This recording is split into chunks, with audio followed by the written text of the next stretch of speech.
वास्तुशास्त्रानुसार घरामध्ये आणि व्यापाराच्या ठिकाणी फिश ॲक्वेरियम ठेवणं अत्यंत शुभ मानलं जातं। असं म्हणतात की भगवान विष्णूंचा पहिला अवतार हा मत्स्य अवतार होता। त्यामुळे अगदी पौराणिक ग्रंथांमध्ये सुद्धा माशांना देवस्वरूप मानलं आहे। त्यामुळे घरात सुद्धा फिश ॲक्वेरियम ठेवणं शुभ मानलं जातं।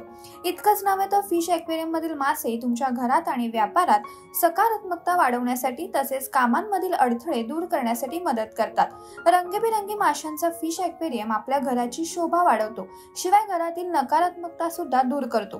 मात्र ते ठेवण्याआधी फिश ॲक्वेरियम ठेवण्याची योग्य पद्धत आणि योग्य दिशा तुम्हाला माहित असायला हवी। घरातील किंवा ऑफिस मधील फिश ॲक्वेरियम नेहमी ईशान्य दिशेला ठेवणं उत्तम मानलं जातं, कारण ईशान्य दिशेला जलतत्व आहे।